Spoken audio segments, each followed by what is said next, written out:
When the kids are coming to the hospital, I mean, that's the first time for them. They don't know what's happening. They're really scared. They're anxious. So we came up with the iPads for Kids program. So the second they got into their room, there's the iPad. They walk in and then the tablet's there and they go run over. They just want some of that comfort from home. We need our team, our community to rally behind this cause. So we're creating these streaming marathons with all of these influencers. There are several incentives that we'll be putting out there to all of our donors. You don't know how long I've been looking for you. It isn't just fun and games, right? We can actually touch people and change their lives.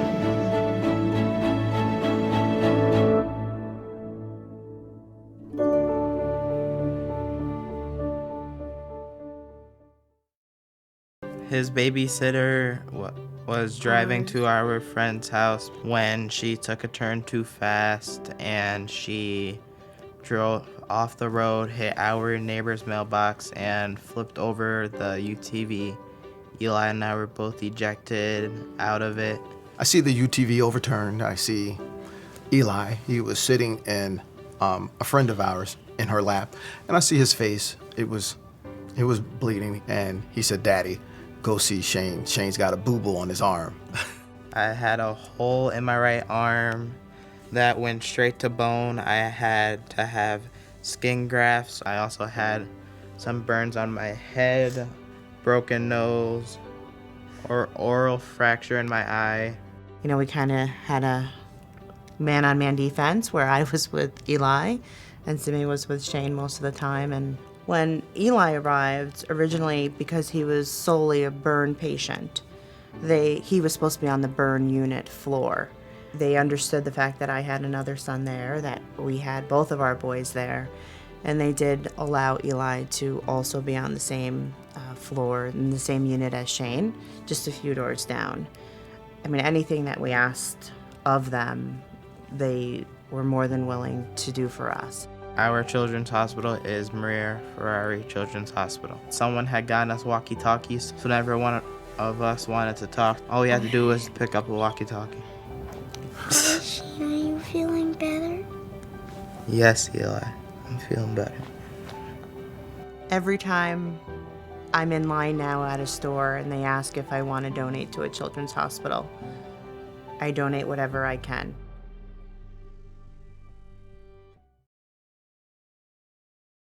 I have spina bifida, and it's like, it's really fun to have spina bifida.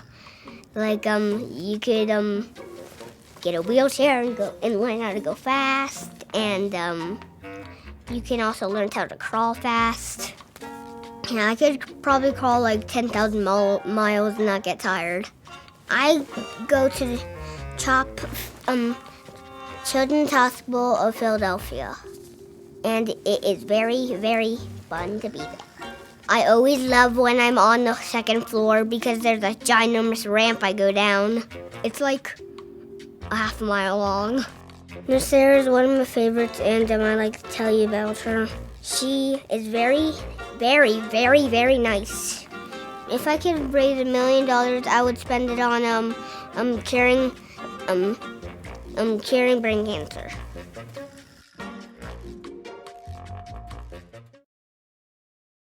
He's so happy and positive, and it's all he knows too, so we just, like he always says, we roll with it. I have a thing that shows me how fast I'm going, so it should look like a race car because it can go 6 miles an hour.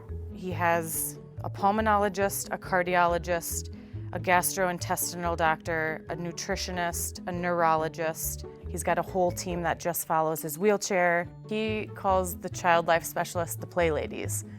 So they come into the hospital and they brought him a switch and he lights up. Lego Marvel, I'm almost done with that game on my DS, and now I'm doing the second one on my Switch.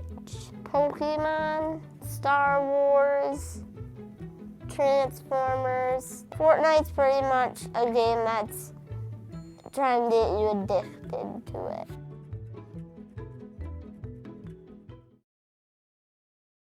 Polycystic kidney disease is a big one because you have cysts on the kidneys, and it reduces kidney function exponentially. It's not a buzzword disease, not everyone knows about it, and so that could use money, but at the same time, I have lived my life as a transgender teen on the front lines of the LGBT community. I've been going to Cincinnati Children's since I was tiny, and I still go, and they helped me with my kidney disease, they helped me with like other things that I had when I was a kid. They helped me with transition, which was a big one, and they've just been there every step of the way. I can't imagine a journey without Cincinnati Children's. Adults, like, they can access hormones on their own, but children, they need their parents' permission. They need like a whole support system in order to get that going. And that's why I think it's really important that it's at a children's hospital.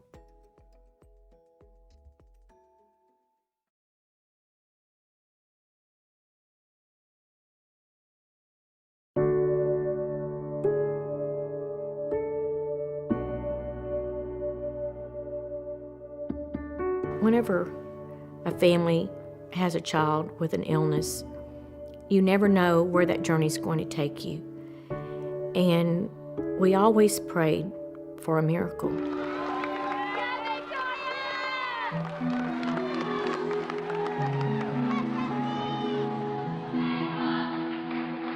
She was the flyer. She's the one that they would, get and throw into the air. She was this cute, petite, tiny little girl with just a head full of long, blonde hair. She wasn't afraid of heights. In fact, she wasn't really afraid of anything.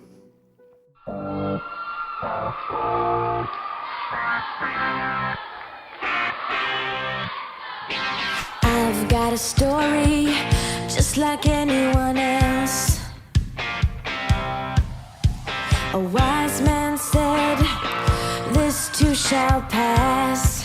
Oh yeah.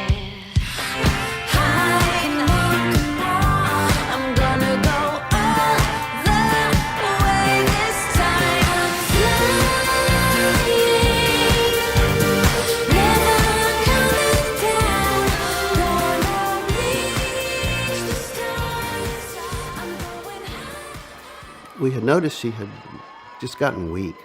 I said, what's the matter with you? I said, you're a tumbler. You can tumble and do backflips, without knowing. And it progressed from that to she fainted a couple of times. And we thought it was, oh, she's got a virus or whatever. So I took her into the doctor the next day, and they immediately sent us to Texas Children's Hospital. She was just, from the moment I met her, she was about 11 years old, she just had a sort of magical presence about her, and nothing would keep that girl down. Victoria was diagnosed at the age of 11 and a half with acute lymphoblastic leukemia. The cure rate for leukemia is the 80%. When Victoria was told that she had cancer, that's the only time we saw her cry. And Dr. Dreyer walked in and told her that 80%, 85% rate cure. So Victoria accepted that. She said she wasn't worried anymore. In today's world, we cure, go away forever, about 80% of children. In 1965, we cured 5% of children. So the improvement is unbelievable. And Victoria actually had a particular subtype of ALL that the cure rate should have even been better than that. Victoria's treatment was to take 2.5 years. And at the end of 2.5 years of chemo, Victoria was to be finished with her treatment.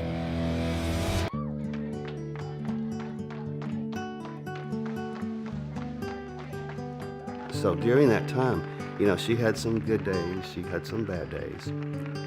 When she was sick, she still would put on her cheerleading suit and go do cheerleading. I have lots of pictures and important memories in my office, and one of the ones that I get to see every day is my beautiful picture of Victoria as an angel at our Camp Periwinkle. I'm the camp doctor. I've been the camp doctor for 20 plus years, and I took a little girl who was suffering from cystic fibrosis and cancer, and she was in Tori's cabin. But Victoria would come around, 11:30 in the morning, 12, get this little girl all ready for the day's activities for the afternoon. And she got this little girl ready to go to the dance. I will never forget that little girl at that dance. What a wonderful support Tori was, because without Tori, this little girl would never have had the camp experience that she did. She feels great. How does my heart sound? It's a little off. It kind of sounds like a bunny. I like bunnies. Oh, you like bunnies? I love them. Okay, you're good. Okay, thank you. Now I'm going to hand this over to Dr. Frickback and see what she has to say. Well, what's your name again? My name is Bunny McBunkbunk. Well, Bunny McBunkbunk, today our breaking story is about a little dog named Arfie. Let's ask Arfie. In 2005, Texas children held their first radiothon with the Children's Miracle Network Hospital, and that's where we met Doc. We were doing a radiothon at a radio station in Houston, Texas, and she was the kind of kid that you could hear her coming long before she got to your soundproof studio. She was very full of energy. She was just 10 or 11 years old and was already considered a long-term survivor of leukemia. You know, here she is, lying up in bed, tubes connected to her. She didn't go and cry about it or bemoan her situation. She was around to try to visit these other kids to make them feel better. And I think that's the legacy of her. At the end of 2.5 years, when Victoria's treatment was over, they performed another spinal tap and a bone marrow test. The Dr. Dreyer called us. I remember it was a Thursday, and she said, "I cannot believe this, but Victoria has relapsed." Because of the seriousness of her relapse, they told Victoria that her next option was to receive a bone marrow transplant. Our community really rallied behind our family and our church. You know, we even had signs, "Pray for Victoria." So it wasn't just our family, it affected everybody. And she made it through, and 9 months later, she relapsed again.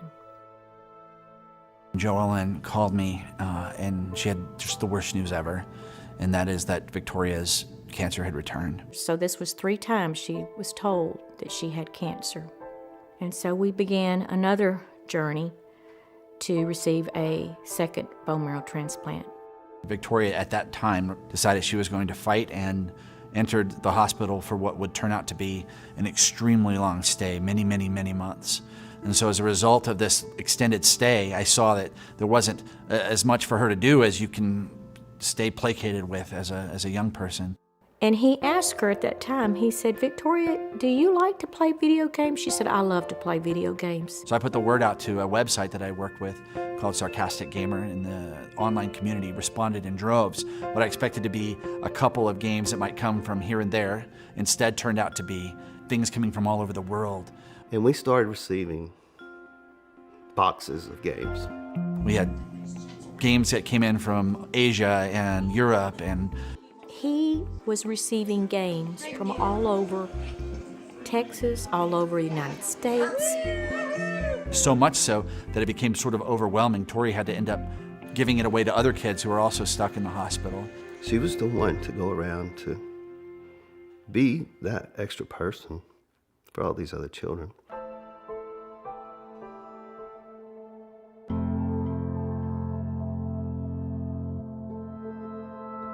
It just doesn't seem right that a child should be sick. It's not right that a child stay in a hospital and that they're confined to the hospital and their 4 walls and they're not experiencing the other things that children are doing. She couldn't be around other people that could have any infections. You know, when she was out, she had to wear her masks.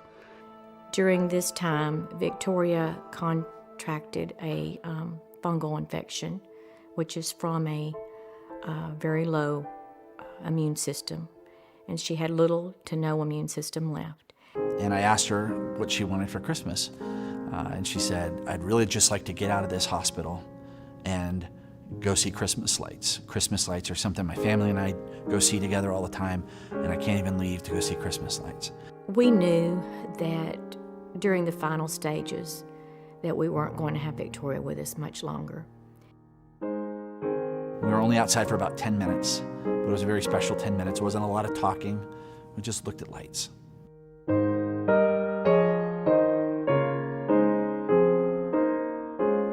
And after about 10 minutes, we rolled back upstairs to her room, and we had our picture made in front of a little Christmas tree. And I said goodbye. And that picture is one of my most prized possessions because it was taken just moments before I saw my friend for the last time. And Victoria passed away before I could get back to see her. The miracle that we received was that we had her for the time that we had her.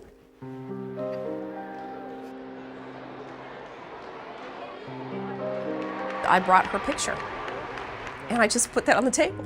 And I said, you know, this is what we look at every day during this radiothon, during this campaign.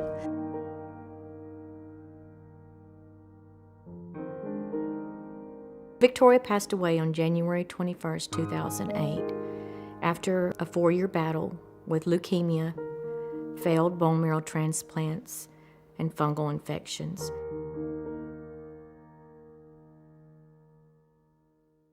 It was as a result of Tori's death, sitting at her funeral, that I made up my mind that I needed to be doing this, not just a couple days a year with a radiothon, that I needed to be doing this with my life.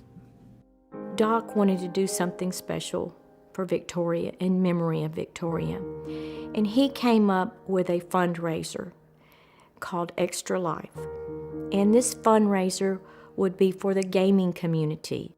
It just occurred to me that gamers should be able to do the things they love to help sick and injured kids as well. And so ExtraLife was born. 1,200 gamers showed up on October 15th in 2008.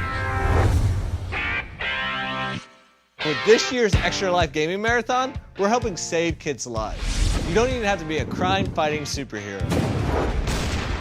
Each and every year afterwards, it continued to grow. Gamers responded by being able to game for their local hospitals. The next year, 4,500 gamers showed up, raised almost $500,000. The year after that, it was 15,000 gamers raising $1 million, and the next year, 17,000 gamers raising $2.1 million. Video games are like the #1 form of entertainment on planet Earth, have been now for quite a while. Anyone could be involved in ExtraLife. Gamers aren't that pale kid in mom and dad's basement. They're mom and dads, they're aunts and uncles. A young child to an older adult to a grandparent. You can take all that fun of playing games for 24 hours and reach out to your friends and bring them to your environment. Or if you want to play a board game, a card game. The funds that ExtraLifers raise can go to a variety of purposes in the local area at the local hospital. So maybe your extra $20 or your extra $50 goes to curing 87% of children with leukemia. They might buy an isolette for a baby that is born the size of a cell phone and has to fight for its life. I can guarantee you that that money goes directly back to these children to keep this from happening again to someone else's child. Getting involved with ExtraLife is really simple. You just have to go to the website at extra-life.org, put in a few details in there, join a team if you'd like to, or create one. After that, it's as simple as fundraising with your friends and family. Let them know why you are doing this. They should know that the money you raise is going to stay local in your community. We never will truly lose Victoria because she will live for all of us through this.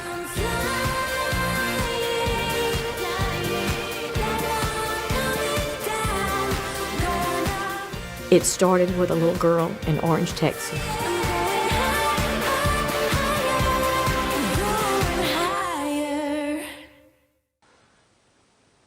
I think that's all we have to say for today. All we have to say today, so we'll see you you tomorrow later at on. news at Whatever time it is. at Victoria's house. Bye.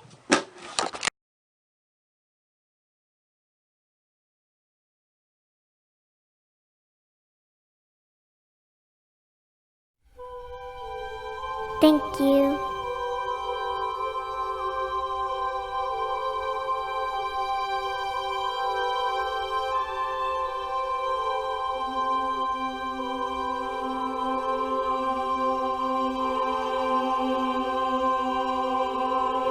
Thank you. Thank you.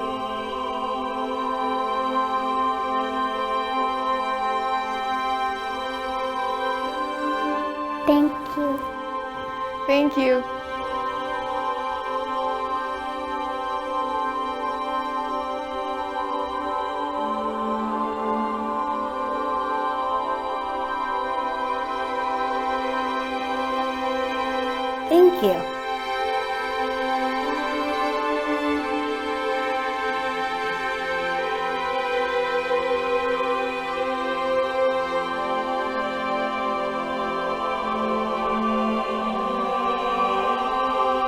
Thank you. Thank you.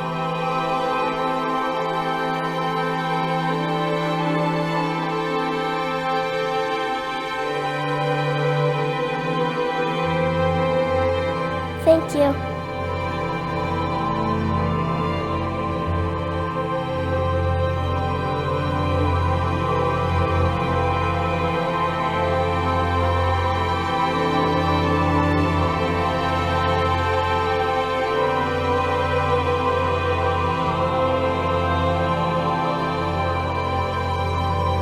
Thank you.